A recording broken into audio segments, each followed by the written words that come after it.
आइए दोस्तों, आज हम देखते हैं जीके के 20 महत्वपूर्ण क्वेश्चन जो आपके आगामी एग्जाम बहुत ही महत्वपूर्ण है।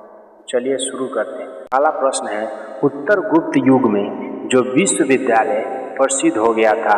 आपके ऑप्शन है A Kanchi, option B Takshashila, option C Nalanda, option D Vallabhi. इस प्रश्न का सही जवाब होगा ऑप्शन सी नालंदा। आपका अगला प्रश्न है, भारतीय नेपोलियन की उपाधि किसे दी गई। आपके ऑप्शन है A Chandragupta Maurya, option B Samudragupta, option C Chandragupta प्रथम, ऑप्शन डी हर्षवर्धन। इस प्रश्न का सही जवाब होगा ऑप्शन बी समुद्रगुप्त। आपका तीसरा प्रश्न है, आयुर्वेद के वैद्य चिकित्सा भगवानिक से मानते हैं। आपके ऑप्शन है ए सुश्रुत, ऑप्शन बी चैवल, option C Dhanvantari, option D Charaka. इस प्रश्न का सही जवाब होगा ऑप्शन सी धन्वंतरी। आपका अगला प्रश्न है, पहला ज्ञात गुप्त शासक कौन था। आपके ऑप्शन है A Srigupta, option B Chandragupta प्रथम, option C Ghatotkacha, option D Kumaragupta प्रथम। इस प्रश्न का सही जवाब होगा ऑप्शन ए श्रीगुप्त। आपका अगला प्रश्न है, रोमन साम्राज्य के साथ भारत का व्यापार रोम पर किसके द्वारा आक्रमण के साथ समाप्त हो गया। आपके ऑप्शन है ए अरबों द्वारा, ऑप्शन बी हंगेरियों द्वारा, ऑप्शन सी हुंडों द्वारा, ऑप्शन डी तुर्कों द्वारा। इस प्रश्न का सही जवाब होगा ऑप्शन सी हुंडों द्वारा।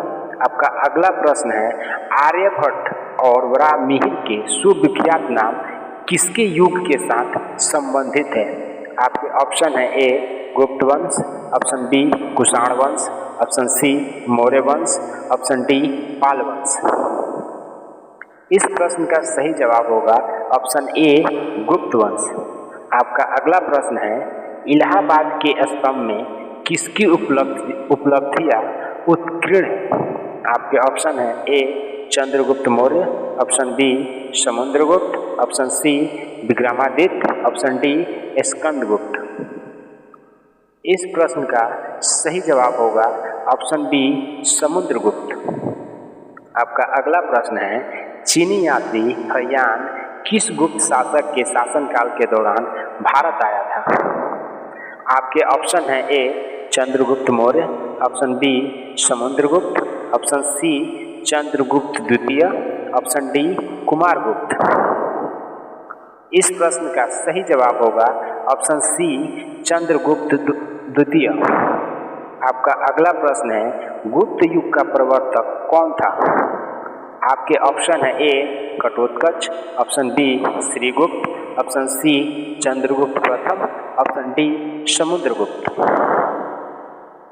इस प्रश्न का सही जवाब होगा ऑप्शन बी श्रीगुप्त। आपका अगला प्रश्न है, गुप्त राजवंश किस लिए प्रसिद्ध था। आपके ऑप्शन है कला और स्थापत्य, ऑप्शन बी साम्राज्यवाद, ऑप्शन सी राजस्व और भूमि सुधार, ऑप्शन डी कोई नहीं। इस प्रश्न का सही जवाब होगा ऑप्शन ए कला और स्थापत्य। आपका अगला प्रश्न है, गुप्त शासकों की सरकारी भाषा थी। आपके ऑप्शन है A Pali, option B Prakrit, option C Hindi, option D Sanskrit. इस प्रश्न का सही जवाब होगा ऑप्शन डी संस्कृत। आपका अगला प्रश्न है, गुप्त शासन के दौरान निम्नलिखित में से ऐसा व्यक्ति कौन था जो एक महान खगोल विज्ञानी तथा गणितज्ञ था। आपके ऑप्शन है A Bhanugupta, option B Banabhatta, option C Aryabhata, option D Varahamihira. इस प्रश्न का सही जवाब होगा ऑप्शन सी आर्यभट्ट।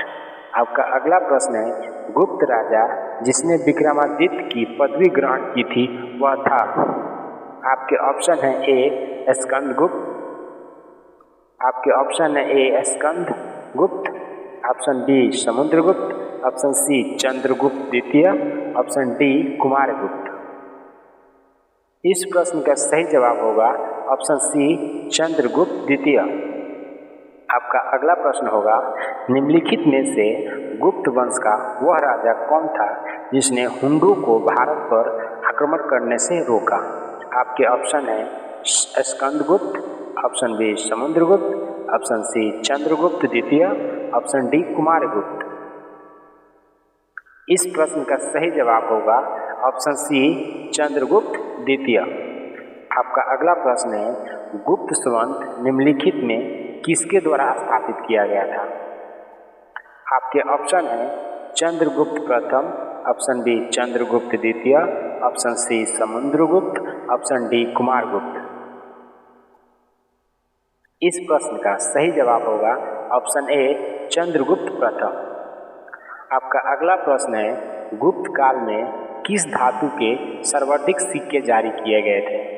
आपके ऑप्शन है ए सोना, ऑप्शन बी चांदी, ऑप्शन सी तांबा, ऑप्शन डी लोहा। इस प्रश्न का सही जवाब होगा ऑप्शन ए सोना। आपका अगला प्रश्न है चंद्रगुप्त द्वितीय और किस नाम से जाना जाता था? आपके ऑप्शन है A Samudragupta, option B Skandagupta, option C Vikramaditya, option D Ranagupta. इस प्रश्न का सही जवाब होगा ऑप्शन सी विक्रमादित्य। आपका अगला प्रश्न है निम्नलिखित में किनके सिक्के संगीत के प्रति उनका प्रेम दर्शाते हैं? आपके ऑप्शन है मौर्य के, ऑप्शन बी नंदों के, ऑप्शन सी गुप्तों के, ऑप्शन डी चोलों के। इस प्रश्न का सही जवाब होगा ऑप्शन सी गुप्तों के। आपका अगला प्रश्न है वाणिभट्ट निम्नलिखित में से किस सम्राट के राज दरबारी कवि थे? आपके ऑप्शन है A Vikramaditya, option B Kumaragupta, option C Harshavardhana, option D Kanishka. इस प्रश्न का सही जवाब होगा ऑप्शन सी हर्षवर्धन। आपका अगला प्रश्न है हर्षवर्धन अपनी धार्मिक सभा कहाँ किया करता था? आपके ऑप्शन है ए मथुरा में, ऑप्शन बी प्रयाग में, ऑप्शन सी वाराणसी में, ऑप्शन डी ताम्रलिप्त में। इस प्रश्न का सही जवाब होगा ऑप्शन बी प्रयाग में।